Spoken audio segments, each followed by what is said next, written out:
Bien-aimés dans le Seigneur Jésus-Christ, je vous salue et que la paix soit toujours avec vous. Vous êtes sur Koinonia TV événementiel et en partenariat avec Canal Suisse Color. Nous avons l'honneur, le plaisir de recevoir pour vous un homme puissant. Il est chaud comme les braises et nous allons nous entretenir avec lui sur sa vie, son ministère, tout de suite à Lille. Je suis avec l'évangéliste J.P. Makanzo de l'ACCR de Lille.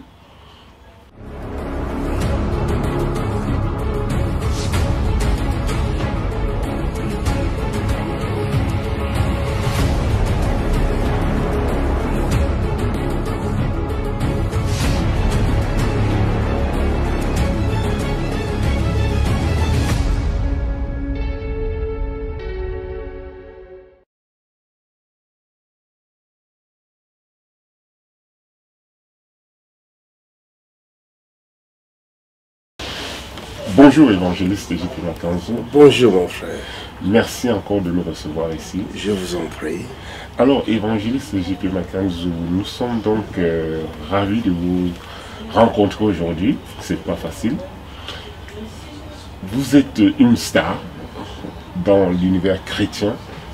Dieu a fait grâce. Et est-ce qu'on peut savoir qui était J.P. Makanzo avant d'être l'évangéliste? J.P. Makanzo est un homme comme tout le monde. J.P. Makanzo n'est pas un extraterrestre. Il est né d'un père, d'une mère. Mon père s'appelait Maïto Silas. Et ma mère, elle est encore là avec nous. Elle s'appelle Mazeza Elisabeth. J'y suis né comme tout enfant. Mais avant ma naissance, Dieu avait parlé à ma mère. Il avait dit à ma mère, cet enfant qui est dans ton ventre est mon serviteur. Je vais l'utiliser comme j'utilise mon serviteur Makanzo. Et tu lui donneras le nom de Makanzo. Ce Makanzo-là n'était pas mon père biologique. Il fut le mentor de ma mère. Il était un grand évangéliste à l'époque. Il servait Dieu dans le monde entier. Et c'est comme ça. Ma mère a reçu cette révélation, elle a cru à cette révélation et j'y suis né. On m'a donné le nom de Makanzo. C'est comme ça que j'ai grandi en tant que Makanzo. Et plus tard, on me disait que je suis évangéliste. Quand je grandissais, je suis pasteur, mais je n'y croyais pas trop. Je n'y croyais pas trop jusqu'à l'âge de l'adolescence. J'ai commencé à faire comme tous les garçons, comme tous les adolescents. Je courais après les filles, après l'alcool, après la drogue. Et c'est à l'âge de 25 ans, je suis arrivé à Bruxelles. Et là où Dieu m'a rencontré, le Seigneur m'a rencontré, et il m'a dit ce que je t'ai exactement. Comment ça s'est passé exactement? Ça s'est passé que moi j'habitais en France, j'habitais Toulouse. Donc Dieu a fait que rien ne marchait à cette époque-là. Je n'avais pas de papier. Tu plonges dans les ténèbres. Donc je suis plongé dans les ténèbres, dans l'inconnu, Donc j'étais presque à bout de force, quoi. Je ne savais plus où aller, qu'est-ce qu'il faut faire. Et j'ai entendu que mon frère, qui est mon mentor aujourd'hui, il était venu à Bruxelles. Il m'a dit, est-ce que tu peux venir me voir? Alors je suis parti, j'ai quitté Toulouse pour aller à Bruxelles. Arrivé là-bas, j'ai vu qu'il servait Dieu. Et bon, moi, je n'étais pas dans ce truc-là, je ne croyais pas trop. Mais je voyais la puissance de Dieu, je disais, mais cet homme a touché à la magie ou quoi? Et un jour, c'était dans la semaine même, il m'a invité à l'église, je suis allé, et là, le Seigneur m'a rencontré. C'était extraordinaire, l'onction m'a touché, j'ai souffert de l'épaule droite. J'ai dit à l'homme, j'ai dit à Dieu, si cet homme-là que tu utilises ton serviteur, Alors qu'il vient prier pour moi, il s'est déplacé de là où il était. Wow. C'est comme s'il avait entendu ma voix. Wow. Il est venu là où j'étais, tout derrière. Et il m'a posé la question, veux-tu que j'ai prié pour toi? J'ai compris que c'était Dieu. Et je me suis mis à pleurer. Il a dit, toi tu es serviteur de Dieu. Aïe, aïe, Tu es aïe, aïe. appelé à servir Dieu. Et c'est comme ça que Djipe Makanzu est né de nouveau. Wow. J'ai répondu à l'appel de Dieu. J'étais en feu. Le Saint-Esprit bouillonnait en moi. Wow. Et je priais comme pas possible.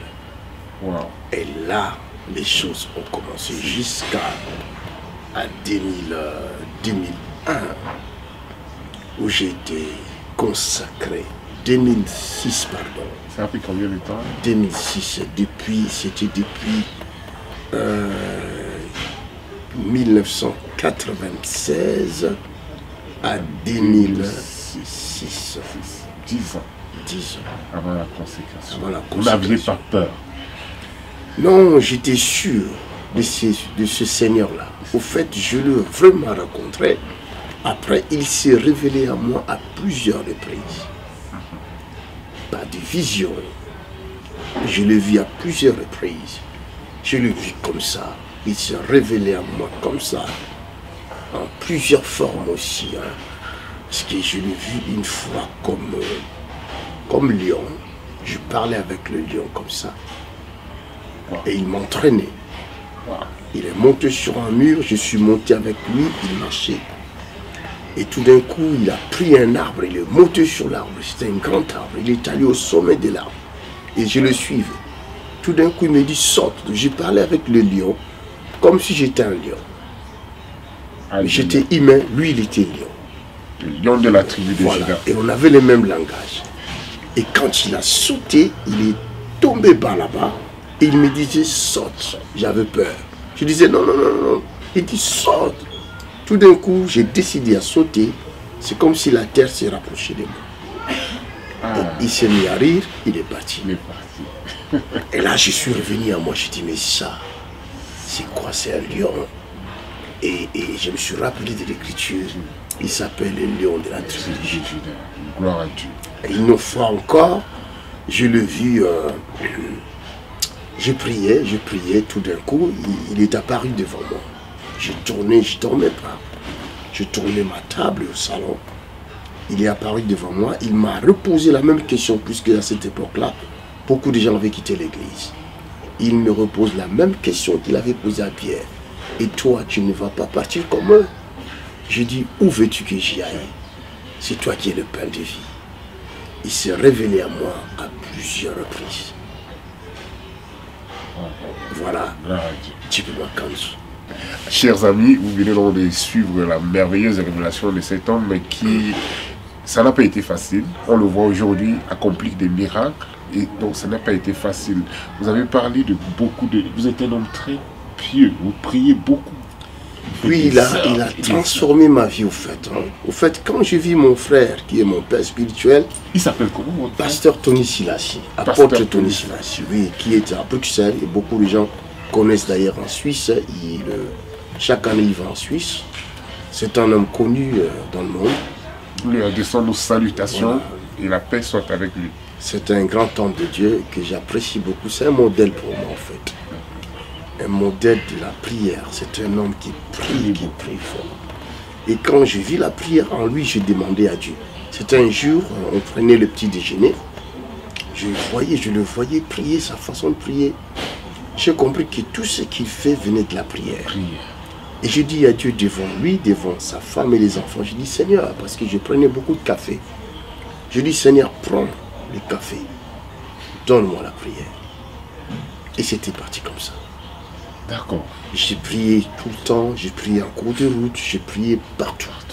C'est quelque chose que vous appréciez, vous êtes un addict, vous avez donné ça en échange de la prière. Voilà. C'est-à-dire comme la cigarette, vous pouvez donner la cigarette, vous pouvez donner la musique Tout à fait. en échange de la prière. Tout à fait. Ça, c'est un enseignement qu'on reçoit ce jour. Exactement. Parfait. Et pourquoi, selon vous, les chrétiens d'aujourd'hui, parce qu'on vous suit beaucoup, et on constate que vous nous faites comprendre que les chrétiens ne manifestent pas les dons spirituels. Les chrétiens ne manifestent pas les dons spirituels. C'est ce que je regrette beaucoup.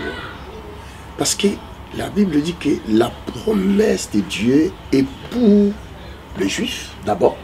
Oui. Pierre va dire la promesse est pour vous, Juifs, pour vos enfants et pour beaucoup d'autres. En aussi grand nombre, le Seigneur, notre Dieu, les appelait. Donc, c'est-à-dire que Dieu parlait aux Juifs et il a parlé à l'humanité entière. La promesse est pour nous. Et la Bible dit, j'aime beaucoup ce verset, celui qui croit en moi fera aussi les œuvres que je fais. Et il en fera des plus grandes. Parce que je m'en vais au Père. Mais ce qui est grave, ce qui est triste aujourd'hui, de gens qui se disent chrétiens ne manifestent pas le don de Christ, le don du Saint-Esprit. Pourquoi? Et je me pose la question, si réellement nous sommes chrétiens, pourquoi ne sommes-nous pas comme Christ? Parce que chrétien veut dire comme Christ. Et ils ont été appelés chrétiens parce que le monde voyait la vie du Christ en eux. C'est ce que nous devons faire. Pourquoi les gens ne manifestent pas? En réalité, nous disons chrétiens, mais nous ne croyons pas à la parole du Christ. Ou nous croyons à moitié. Nous devons être plongés ou enracinés dans la parole du Christ. C'est aussi simple que ça. La Bible nous dit, croyez et vous verrez la gloire de Dieu. Croire, cela veut dire quoi? Croire veut dire suivre. Donc si je crois, je dois suivre. En quelque sorte. Je crois en Christ. Mais qu'est-ce que je crois? Je crois à ce qu'il a dit. Alors comment peut-on savoir que cette personne croit réellement? Nous le saurons si nous voyons cette personne pratiquer ce don. C'est pourquoi il croit. Je crois. Tu me dis, mon fils, suis-moi. Puisque je crois, je vais te suivre. C'est aussi simple que ça. Il y en a qui disent, je crois en Jésus-Christ. Mais la Bible dit, priez sans cesse. Il ne prie pas sans cesse. Mais tu crois en quoi? Si tu crois, tu dois suivre Jésus. La Bible dit, c'est lui qui veut me suivre, qu'il se charge de sa croix. Les chrétiens, ils se disent croire en Christ, mais ils n'acceptent pas la croix de Christ, qui veut dire tout simplement la souffrance du Christ. Ils ne veulent pas souffrir, ils veulent la facilité. Aujourd'hui, beaucoup de gens disent que Djiby Makanzo a le fétiche, la magie. Maintenant, ils ne connaissent pas Djiby Makanzo. Renseignez-vous au moins.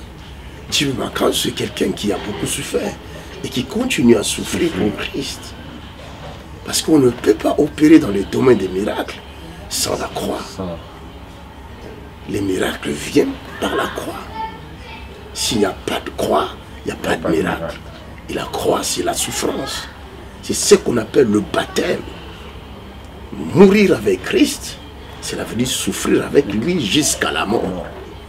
Et après, il y aura la résurrection. Il n'y a pas de résurrection sans la mort.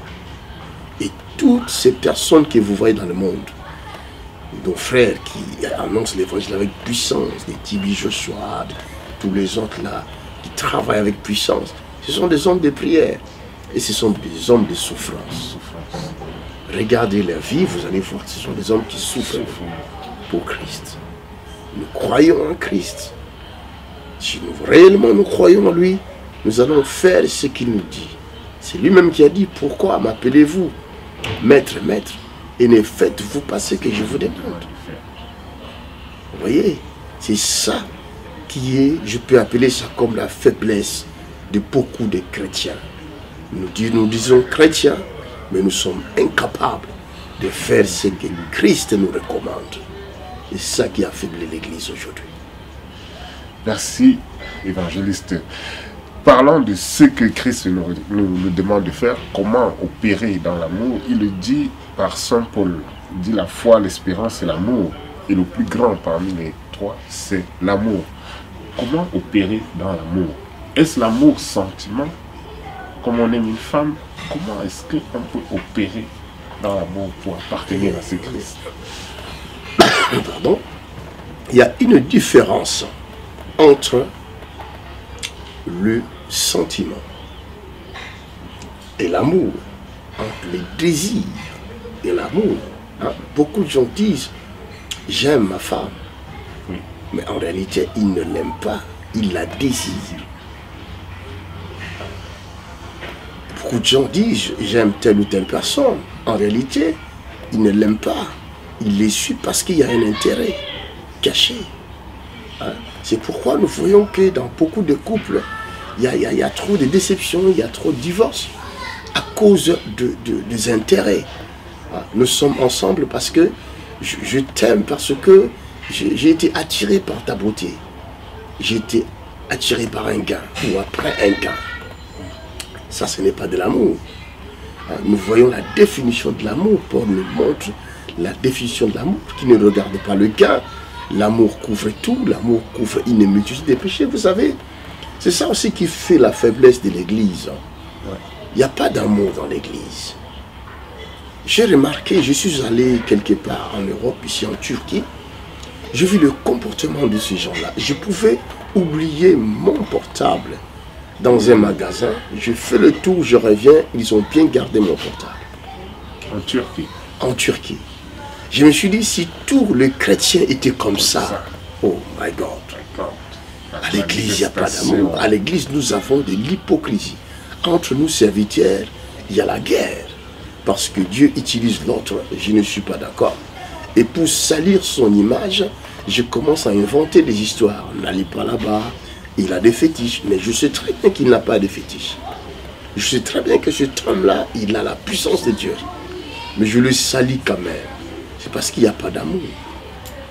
L'amour couvre une multitude de péchés. Je peux vous voir en faute, mais puisque je vous aime, je viendrai couvrir votre péché et vous aider afin que vous puissiez sortir de ce péché-là. L'amour, c'est la force de l'Église. Au fait, l'amour, c'est Dieu.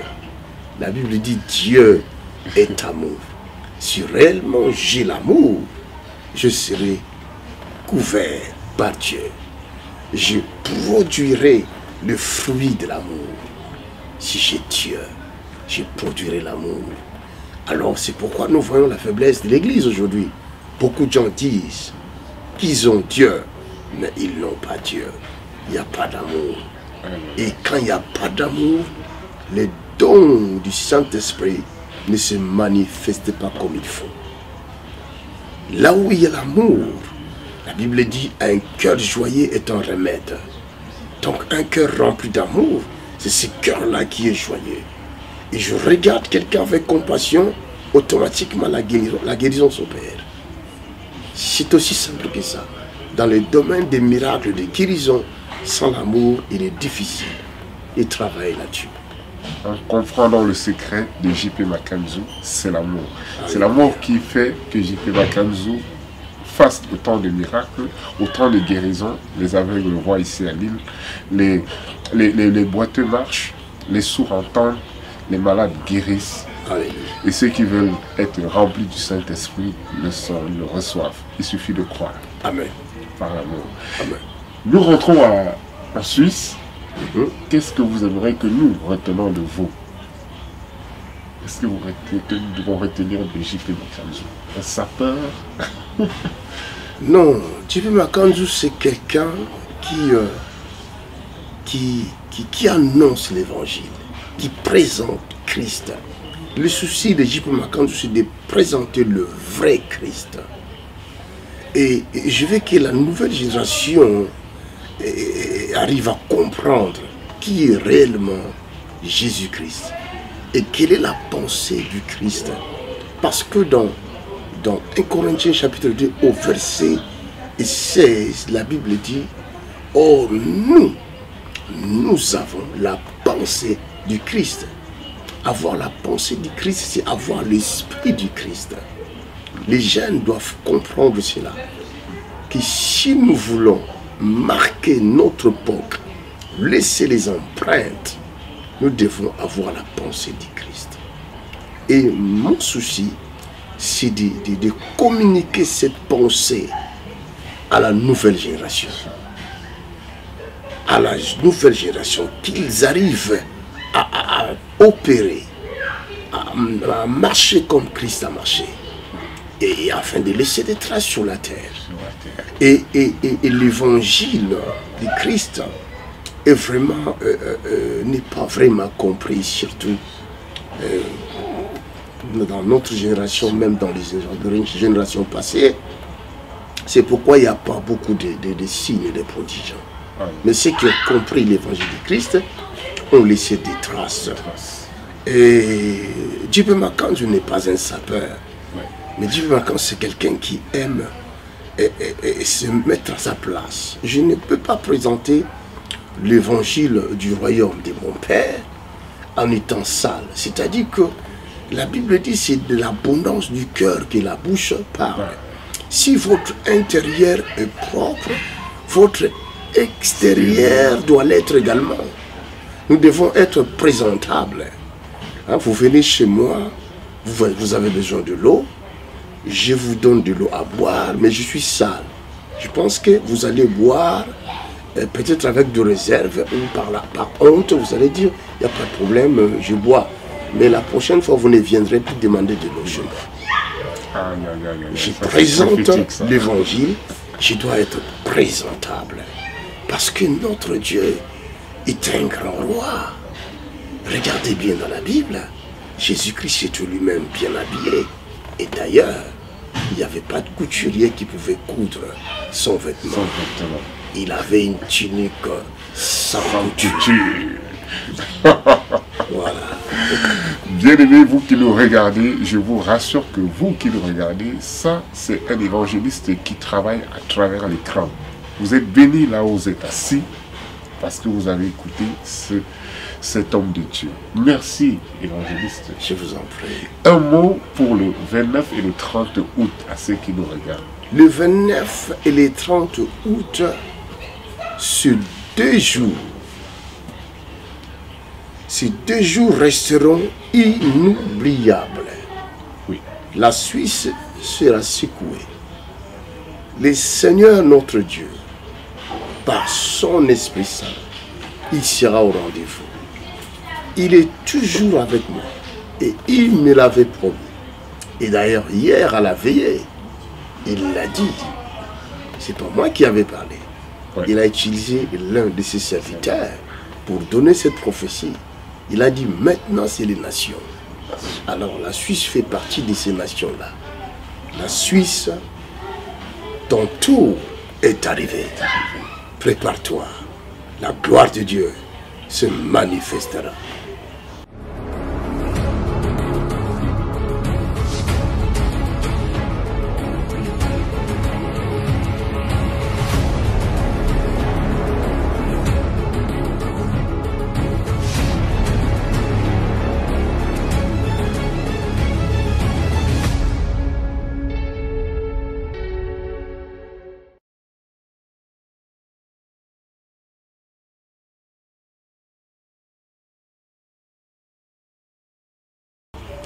Le 29 et le 30 août à Genève, à l'hôtel Ramada encore, nous serons bien là. De 17h à minuit, 2 jours de soirée de gloire.